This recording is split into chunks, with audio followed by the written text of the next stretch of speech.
अस्सलाम वालेकुम बेटा। आज हमने अपना नेक्स्ट टॉपिक स्टार्ट करना है। लास्ट टाइम जो हमने टॉपिक्स पढ़ा था वो पार्ट्स ऑफ प्लांट्स के बारे में पढ़ा था। उसमें हमने रूट्स पढ़ा था, स्टेम पढ़ा था, लीफ पढ़ा था। आज जो हमने अपना नेक्स्ट टॉपिक स्टार्ट करना है वो हमारे पास फ्लावर है, और नेक्स्ट टॉपिक है हमारे पास फ्रूट एंड सीड के बारे में। फ्लावर्स के बारे में आप सबको पता होगा। फ्लावर्स कहते हैं किसे? फ्लावर कहते हैं फूलों को। किसे कहते हैं? फ्लावर। फ्लावर कहते हैं फूलों को। फर्स्ट लाइन पे देखिए लिखा हुआ है flowers make the plant beautiful. Flowers किसी भी पौधे को, किसी भी दरख्त को खूबसूरत बनाते हैं। वो डिफरेंट कलर्स के होते हैं, डिफरेंट शेप्स के होते हैं, और उनकी जो स्मेल होती है वो भी डिफरेंट कलर्स की होती है। ठीक है। कुछ फ्लावर्स ऐसे होते हैं, कुछ पौधे ऐसे होते हैं जिनमें सिर्फ फ्लावर्स ही बनते हैं, और कुछ ऐसे होते हैं जिनमें फ्लावर्स भी लगते हैं और फ्रूट्स भी लगते हैं। अब मोस्टली फ्लावर, आपने आम का दरख्त देखा होगा, देखा है ना आप सबने आम का दरख्त। उसके अंदर जब आम निकलने लगता है तो उससे पहले वाइट वाइट कलर के छोटे छोटे फूल से निकलने लग जाते हैं उसके अंदर, तो वो उसके फ्लावर्स होते हैं। और उसके बाद वो क्या होता है, आहिस्ता आहिस्ता वो फूल किस में कन्वर्ट हो जाते हैं? फ्रूट्स में कन्वर्ट हो जाते हैं, फल में कन्वर्ट हो जाते हैं। इसके अलावा कुछ फ्लावर्स ऐसे होते हैं जिनमें फल नहीं लगता। आपने गुलाब का फूल देखा होगा, उसके अंदर सिर्फ और सिर्फ फ्लावर्स बनते हैं और उनके अंदर फल नहीं लगता। फ्लावर्स काम किस लिए आते हैं? ये हमारे माहौल को, हमारे एटमॉस्फेयर को खूबसूरत बनाने के लिए इस्तेमाल होते हैं। किस चीज़ के लिए इस्तेमाल होते हैं? हमारे एटमॉस्फेयर को, हमारे माहौल को खूबसूरत बनाने के लिए इनका इस्तेमाल किया जाता है। अब कुछ फूल ऐसे होते हैं जिनको हम खाते हैं। आपने अक्सर देखा होगा, अक्सर लोग गुलाब की पत्तियों का भी इस्तेमाल करते हैं।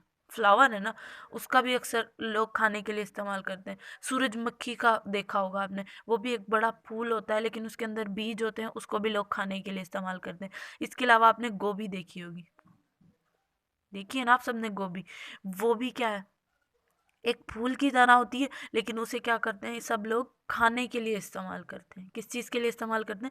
खाने के लिए इस्तेमाल करते हैं। ये चीज़ें ऐसी हैं जो हमें खूबसूरती भी देती हैं, हम खाने के लिए भी इस्तेमाल करते हैं, और इसके अलावा हमारे एटमॉस्फेयर को खूबसूरत भी बनाती हैं, अच्छा भी बनाती हैं। ठीक है। नेक्स्ट टॉपिक है, नेक्स्ट हमारे पास है फ्रूट एंड सीड। फ्रूट्स का आप सबको पता होगा, फ्रूट्स कहते हैं फल को। किस चीज़ को कहते हैं? फ्रूट। फ्रूट कहते हैं फलों को, और सीड किसे कहते हैं? बीज को। Flowers are the reproductive part of plant. Flower जो होते हैं वो रिप्रोडक्टिव पार्ट होता है किसी भी प्लांट्स का। प्लांट दैट है फ्लावर ग्रो इनटू फ्रूट। वो कहता है कुछ पौधे ऐसे होते हैं, कुछ पौधे ऐसे होते हैं जिनमें पहले फ्लावर बनता है, और फिर वो फ्लावर किस चीज़ में कन्वर्ट, सॉरी, यस, पहले फ्लावर बनता है और वो फ्लावर किस चीज़ में कन्वर्ट हो जाता है? फ्रूट में। आपने अनार देखा होगा, अनार का पौधा आप लोगों के घर में भी लगा हुआ होगा। अक्सर लोग इसको इस्तेमाल करते हैं, इसको अपने घर में खूबसूरती के तौर पे भी लगाते हैं। आपने देखा होगा अनार का एक छोटा सा फूल बनता है, 4 पत्तियों वाला, ऑरेंज कलर की उसकी पत्तियां होती हैं, और फिर वो फूल क्या होता है? वो फूल ही एक फल में कन्वर्ट हो जाता है जिसे आप अनार कहते हो। वो फूल गिरता नहीं है, वो आहिस्ता आहिस्ता बड़ा होता जाता है, और होते होते वो पूरा अनार बन जाता है। और उस अनार के दाने के अंदर देखें आपके सीड्स मौजूद होते हैं, बीज मौजूद होते हैं। केले के अलावा कोई फल ऐसा नहीं है जिसके अंदर बीज मौजूद ना हो। केले के अलावा कोई फल ऐसा नहीं है जिसके अंदर बीज मौजूद ना हो। जब सीड्स निकलती हैं, सीड को हम दोबारा से ज़मीन में बोते हैं, ज़मीन में से दोबारा क्या होता है? उसी तरह का फल निकल आता है। आम का बोओगे तो आम का पौधा निकलेगा, सेब का बोओगे तो सेब का पौधा निकलेगा।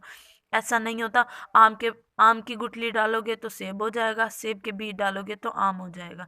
ऐसा नहीं होता। जिस चीज़ के बीज आप ज़मीन में लगाते हो उसी चीज़ का पौधा होता है। और ये बीज भी हमें कहाँ से मिल रहे होते हैं? हमें फ्रूट से ही मिल रहे होते हैं, हमें फलों से ही मिल रहे होते हैं। समझ आ गई आप सबको? समझ आ गई है ना? अब अब आपने जो होमवर्क करना है ना, वो ये दोनों क्वेश्चन, फ्लावर वाला, ठीक है, लास्ट में इसका क्वेश्चन मैं आपको बता देती हूँ कौन सा बनता है, वरना मैंने आप सबकी बुक पे निशान लगाए हुए हैं। वाई फ्लावर्स आर इम्पोर्टेंट, ये यहाँ पे क्वेश्चन है, वाई फ्लावर्स आर इम्पोर्टेंट, ये वाला एक question, why flowers are important, ये एक क्वेश्चन आपने अपने होमवर्क पे करना है। ठीक है, समझ आ गई है सबको? वाई फ्लावर्स आर इम्पोर्टेंट, इस वाले टॉपिक में से एक क्वेश्चन आपने अपना होमवर्क पे करना है। होमवर्क आप सबका नीट एंड क्लीन होना चाहिए। अल्लाह हाफिज़।